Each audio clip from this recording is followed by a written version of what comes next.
저 할머니한테 학대당했어요. 하나이모 이렇게 말하면 하나이모가 이제 제 엄마 되는 거 맞죠? 오늘은 은총이를 긴급 입양하기 위해 돌아온 구하나의 계획에 대해서 이야기해보려고 하는데요. 구독과 좋아요를 눌러주시면 제가 영상을 만드는데 큰 힘이 됩니다. 은총이 우울증 한 달 안에 치료하겠습니다. 고추장 룩으로 쫙 빼입고 돌아온 구하나는 신여진에게 계약서를 내미는데요. 맨날 당하던 구하나가 드디어 흑화한 모습이 반갑긴 한데 화장과 복장이 누가 봐도 나 복수하러 돌아왔습니다 아닌가요? 은총이 입학식에 또각구두에 빨간 정장이라니 보다가 빵 터졌습니다. 너무 재미있어서 앞으로 구하나가 어떤 복수를 보여줄지 기대가 되는데 가장 높은 가능성인 은총이의 입양 카드를 꺼내들지 않을까 싶습니다. 구하나만의 복수라 자신을 아들처럼 따르는 은총이의 마음을 이용한 거겠죠? 하지만 은총이는 아무것도 모른 채 그저 하나이모랑 다시 살 수 있다니 너무나 행복했습니다. 이모 제가 잘못했어요. 저번에 할머니랑 살고 싶다고 해서 벌 받은 거죠? 할머니 진짜 나빴어요. 저 이제 할머니 말 하나도 안 믿어요. 이제 이모가 하라는 대로만 할게요. 은총이는 아무것도 모른 채 구하나만을 졸졸 새끼오리같이 따라다니는 은총이를 보며 가슴이 아팠는데요. 하지만 구하나는 아들 같은 은총이보다도 자신을 키워주었던 양부모님과 구지석, 구지은, 구지창 3명의 동생들을 생각하며 마음을 굳게 다잡아야만 했습니다. 이 집에 돌아오기 전 도와준 리처드 안을 생각해서라도 마음이 약해지면 안 되었죠. 구하나는 먼저 윤성호와 구지석에게 은총이 입주시터 일을 상의했습니다. 구지석에게 자신의 독한 마음을 증명하겠다는 거였죠. 구지석과 윤성호는 앞으로 구하나가 해나갈 길을 알려주었습니다. 누나 은총이도 벌써 초등학생이고 신여진 회장 말처럼 은총이한테 누나가 필요 없어지면 지난번 계획해놨던 것처럼 정신병원에 쳐넣으려고 할 거야. 정말 괜찮겠어? 정신병원이 뭐야 사람도 쉽게 죽이는데 꼭 이렇게까지 해야 하는지 걱정이 되네. 지석아 나는 나만의 방식으로 복수를 하겠다고 했잖아. 회사 일은 네가 맡아줘. 신여진 회장이 가장 고통스러워할 만한 일이라면 은총이 뺏기는 것밖에 없으니까. 나 정말 마음 독하게 먹었어. 이제 더는 이용당하는 일 없을 거야. 내 목표는 하나니까. 구하나 씨 걱정 말아요. 내가 도울 겁니다. 그 집에 들어가서 무슨 일이 생기면 지석이한테든 나한테든 곧장 도움을 요청해요. 부디 건투를 빕니다. 구하나는 굳은 결심을 하고 신여진의 집에 다시 돌아왔습니다. 스모키 화장한 입주시터로 말이죠. 구하나는 신여진의 신고로 인하여 은총이의 위탁모 권한을 뺏긴 것은 물론 법적으로 접근 금지 상태였기 때문에 은총이를 입양하기 어려운 상태였습니다. 법적으로 은총이를 입양하고자 한다면 똑같이 보호자인 신여진을 아동학대범으로 만들어야만 했죠. 은총아, 너 계속 이모랑 살고 싶지? 네, 당연하죠. 이모 이제 계속해서 저랑 같이 사는 거 아니에요? 제가 할머니한테 부탁했어요. 하나이모가 할머니 딸하면 안 되냐고. 할머니가 그랬는데 하나이모가 자기가 유진이라고 거짓말을 했대요. 이모 아니죠? 저는 이모 믿어요. 그래 은총아, 은총이는 이모 말 믿지? 사실 은총이 할머니가 이모를 많이 싫어해. 은총이가 할머니보다 이모를 좋아한다고. 그래서 할머니가 이모랑 은총이랑 못 만나게 하려고 이모를 신고했어. 저번에 집에 경찰도 왔었고 이제 이모는 은총이 위탁모 자격도 없어. 네? 그럼 이모 저랑 평생 같이 사는 거 아니에요? 그래 은총이가 너무 힘들어하니까. 할머니가 딱 한 달만 은총이 볼 수 있다고 이 집에 들어오게 해준 거야. 한 달 뒤에 이모는 다시 이 집에서 나가야 돼. 그래서 이게 이모랑 은총이 마지막으로 보는 걸지도 몰라. 윤세영 이모가 조금 있으면 황진구 사장님이랑 결혼하는 거 알고 있지? 내 세영 이모가 자꾸 제 동생도 아닌데 배에 은총이 동생이 있다고 하는 거 들었어요. 세영 이모가 결혼하고 나면 은총이 입양하고 엄마가 될 거라서 그래. 할머니가 하나이모는 은총이 엄마로 너무 부족한 사람이라서 엄마 될 자격이 없대. 이제 세영이 이모한테 엄마라고 불러야 될 거야. 이모 안 돼요. 저 하나이모랑 헤어져 있을 때 너무 속상하고 가슴이 아팠어요. 왜 할머니가 이모랑 저를 갈라놔요? 할머니라면서 저를 왜 이렇게 괴롭히는 거예요? 은총이는 신여진이 그동안 구하나를 괴롭혀왔다는 사실에 분노했습니다. 할머니를 찾으면 하나이모가 더는 고생 안 해도 될 것 같아서 좋아했는데 멀쩡히 잘 살고 있던 하나이모와 자신을 괴롭히고 갈라놓으려 하니 어린 마음에 할머니가 너무 미웠죠. 평생 구하나를 엄마라고 부르는 날만 손꼽아 기다려왔고 그것이 유일한 소원이었는데 엉뚱하게 윤세영이 나타나 마음대로 입양을 결정해버린 것도 충격적이었죠. 신여진은 은총이의 마음을 하나도 헤아리지 못하며 학대해왔고 은총이의 마음은 굳게 다치고 말았습니다. 어른에게나 핏줄이 중요하지 어린아이에게 그게 뭐가 중요하겠어요. 누가 자신을 사랑으로 키워주었는지 은총이 본인이 더 잘 알고 있었죠. 하나 이모 윤세영 이모 거짓말하는 거예요. 제가 똑똑히 봤어요. 아기가 뚝하고 바닥으로 떨어지는 거요. 임신한 거 아닌데 아프다고 거짓말하고 황진구 사장님이랑 결혼하려고 하는 거예요.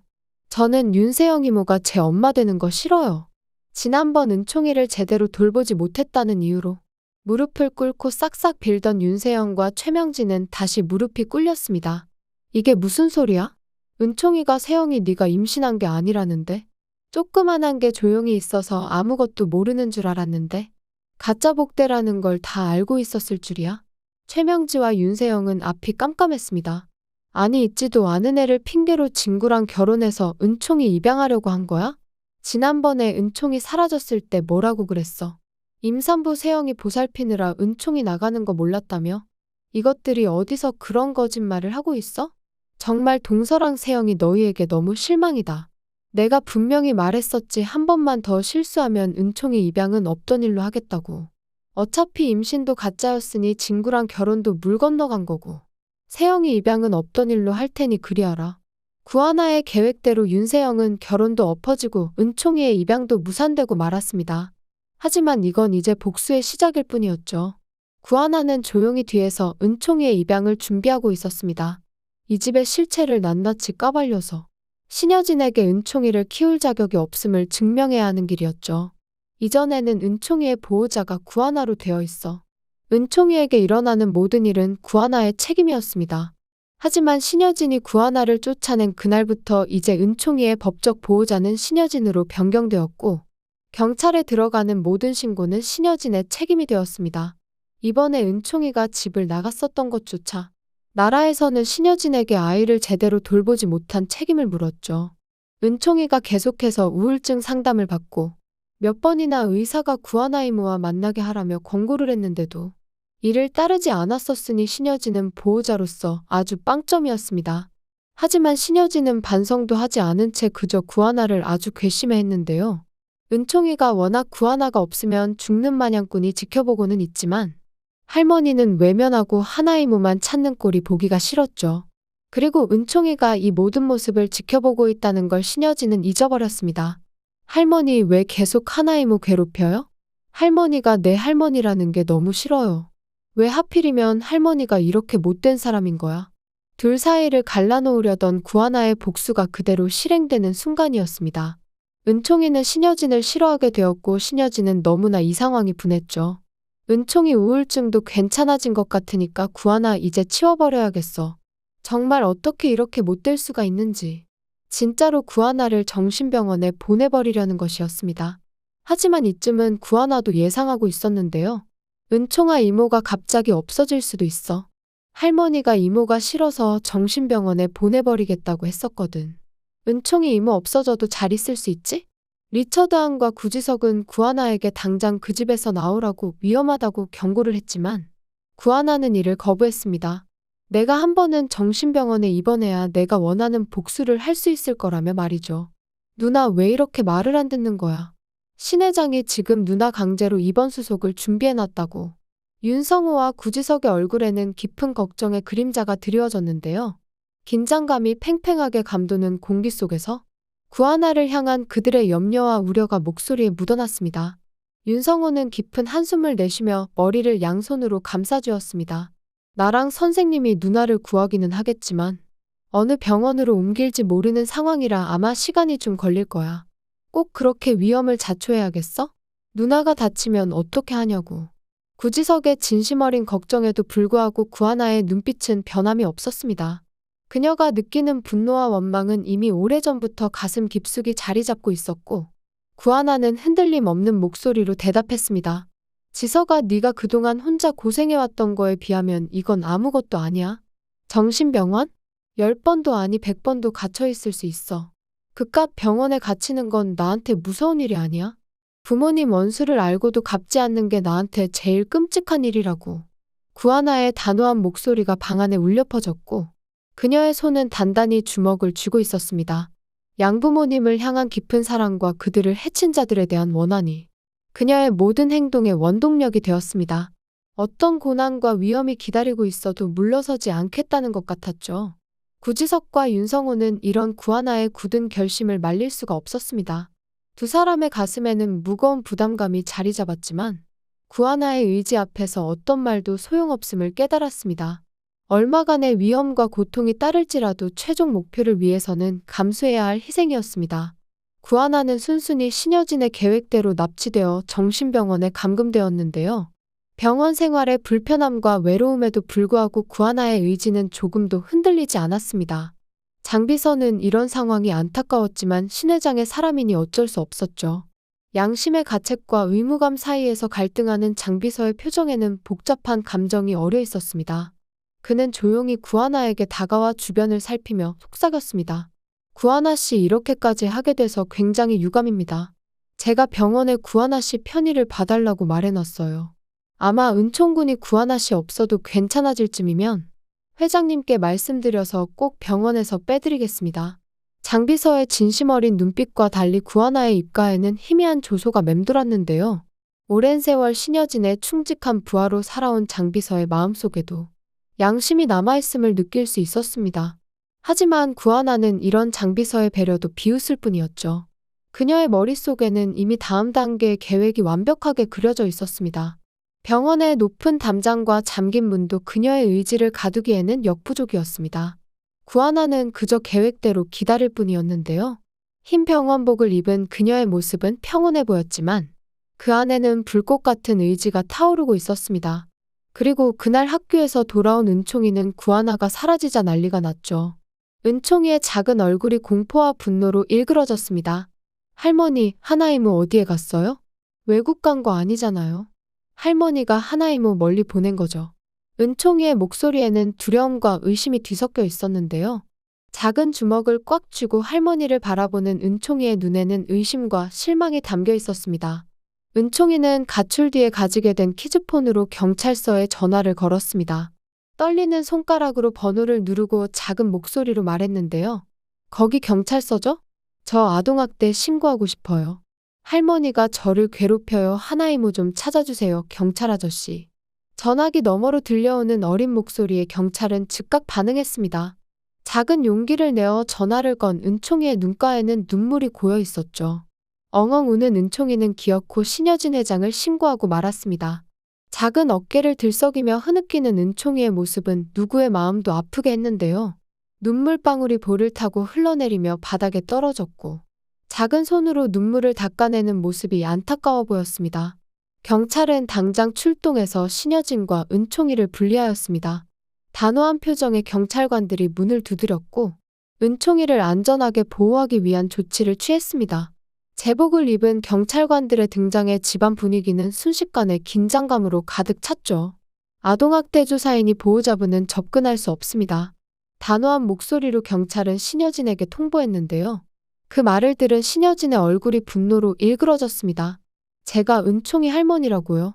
은총이가 날 신고했다고. 이게 무슨 짓이야? 당장 내 손주 볼 수 있게 해줘. 장비서, 당장 법무팀 불러? 신여진의 목소리가 날카롭게 높아졌지만 경찰의 표정은 변함이 없었습니다. 평소 권위적인 태도로 주변 사람들을 압도하던 신여진의 모습은 이제 경찰 앞에서 힘을 잃어가고 있었는데요. 신여진이 저번에 구하나를 처리했던 것처럼 힘을 써보려 해도 이번엔 통하지 않았습니다. 권력과 돈이 통하지 않는 벽에 부딪힌 신여진의 얼굴에는 당혹감이 역력했죠. 아이를 보호하려는 경찰들이 은총이를 보게 허락해주지 않았는데요. 법과 절차가 신여진의 뜻대로 움직이지 않는 현실이 그녀를 당황스럽게 했습니다. 평소 모든 일이 자신의 뜻대로 흘러가던 그녀에게 이런 상황은 충격 그 자체였는데요. 은총이는 자신의 보호자로 황진구 사장과 구지석을 불렀습니다. 작은 몸이 떨리는 와중에도 은총이는 자신이 믿을 수 있는 사람들을 정확히 알고 있었는데요.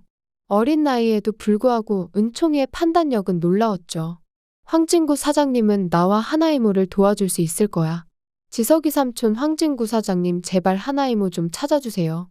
할머니가 하나이모 정신병원에 진짜 보냈나 봐요. 은총이는 황진구의 품에 안겨 엉엉 눈물을 흘렸습니다. 작은 손으로 황진구의 셔츠를 꼭 붙잡고 눈물을 쏟아냈는데요. 황진구의 셔츠에 눈물 자국이 번져갔고 은총이의 작은 어깨가 흐느낌으로 떨리는 모습은 누구라도 가슴 아프게 했습니다. 회장님 어떻게 이렇게까지 하실 수가 있습니까? 이건 아니잖아요. 저는 더는 회장님을 보필하지 못할 것 같습니다. 황진구의 목소리에는 실망과 분노가 묻어났죠. 오랜 시간 신여진을 위해 일해온 그였지만 이번 일은 그의 양심이 받아들일 수 없는 선을 넘어선 것이었습니다. 황진구 또한 신여진의 악행에 두 손 두 발 다 들었고 구하나를 찾기 위해 나섰습니다. 그동안 묵묵히 따르기만 했던 황진구가 처음으로 신여진에게 등을 돌리는 순간이었는데요. 두 사람의 도움으로 구하나는 그리 늦지 않게 무사히 정신병원에서 탈출할 수 있었습니다. 병원 복도를 달려나오는 구하나를 맞이한 두 사람의 얼굴에는 안도감이 가득했죠. 삭막한 병원을 벗어나 바깥 공기를 마시는 구하나의 얼굴에도 잠시 안도감이 스쳤습니다. 하나씨 괜찮아요? 누나 괜찮아? 그들의 진심 어린 걱정에 구하나는 고개를 끄덕이며 담담하게 반응했습니다.